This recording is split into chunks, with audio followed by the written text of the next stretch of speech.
આગળ વધીએ અને આવતીકાલે ખાસ કરીને સિપ્લાના નંબર્સ આપણને આવતા જોવા મળશે. અનુમાનો શું બની રહ્યા છે નંબર્સ પાસેથી તેની વિગતો લઈએ. સહયોગી શ્રદ્ધા આપણી સાથે જોડાઈ ગયા છે. શ્રદ્ધા, ગુડ આફ્ટરનૂન. જણાવો, સિપ્લાના નંબર્સ કેવા આવી શકે? જી ગુડ આફ્ટરનૂન. સિપ્લાના Q3 FY26ના પરિણામ પર નજર કરીએ તો યર ઓન યર બેસિસ પર કન્સોલિડેટેડ ફિગર્સ પર નજર કરીએ તો આવકમાં 7,073 કરોડની સામે 7,285 કરોડ આવકના ફિગર્સ આપણને આવતા જોવા મળી શકે છે.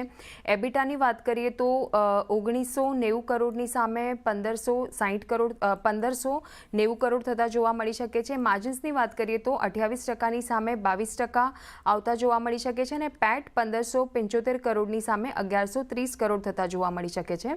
ત્યારબાદ યુએસ સેલ્સની વાત કરીએ તો અહીંયા 15% ઘટીને $192 મિલિયન થતા જોવા મળી શકે છે. જી રેવલિમિડમાં જે કોમ્પિટિશન છે તે વધવાથી યુએસ સેલ્સ પર અસર થતી જોવા મળી શકે છે. આફ્રિકામાં 3% સેલ્સ વધવાના અનુમાન બનતા દેખાઈ રહ્યા છે. યુરોપિયન યુનિયન અને રેસ્ટ ઓફ ધ વર્લ્ડમાં સેલ્સ ગ્રોથ 8% રહેવાના અનુમાન છે. ગેસ્ટ્રોમાં ઘટાડા અને એઆઈમાં નરમ ગ્રોથને કારણે ડીએફ એટલે કે ડોમેસ્ટિક ફોર્મ્યુલેશનમાં 7%નો ગ્રોથ આવી શકે છે.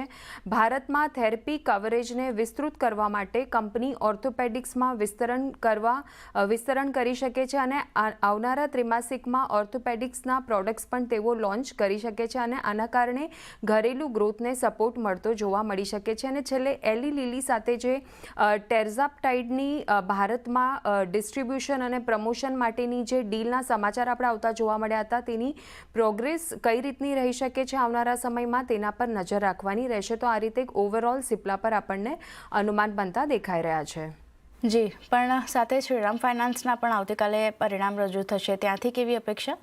જી, શ્રીરામ ફાઇનાન્સની વાત કરીએ એના અનુમાન પર નજર કરીએ. Q3ના સ્ટેન્ડ અલોન નંબર્સ પર નજર કરીએ તો સૌથી પહેલાં નેટ ઇન્ટરેસ્ટ ઇન્કમ તો અહીંયા 14%ની અપસાઇડ આવતી જોવા મળી શકે છે. યર ઓન યર બેસિસ પર 5,590 કરોડની સામે 6,384 કરોડ. પ્રોફિટની વાત કરીએ તો અહીંયા 33%નો ઘટાડો શક્ય છે. 3,570 કરોડની સામે 2,376 કરોડ.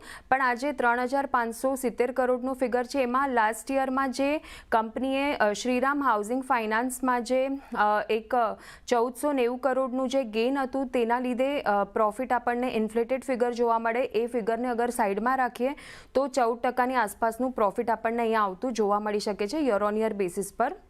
હવે કયા ફેક્ટર્સ પર નજર રાખવાની રહેશે તો લોન ગ્રોથ અહીંયા 4થી લઈને 5% ક્યુ ઓન ક્યુ બેસિસ અને 15% યર ઓન યર બેસિસ પર રહેતા જોવા મળી શકે છે. નેટ ઇન્ટરેસ્ટ માર્જિનની વાત કરીએ તો અહીંયા 15 બેસિસ પોઈન્ટ વધીને 8.9% ક્યુ ઓન ક્યુ બેસિસ પર રહેતા જોવા મળી શકે છે. અને કોસ્ટ ઓફ ફંડ્સ જે ઓછી થશે એના લીધે માર્જિન્સને બૂસ્ટ મળતું જોવા મળશે. ક્રેડિટ કોસ્ટની વાત કરીએ તો એ પણ Q3માં 2%ની આસપાસ રહેતા જોવા મળી શકે છે. તો આ રીતે શ્રીરામ ફાઇનાન્સમાં આપણને અનુમાન બનતા દેખાઈ રહ્યા છે. તો બંને કંપનીઓ તરફથી એક નંબર જે છે તે પોઝિટિવ આવતા જોવા મળી શકે છે. આભાર શ્રદ્ધા, આપને સમગ્ર માહિતી આપવા માટે. સિપ્લામાં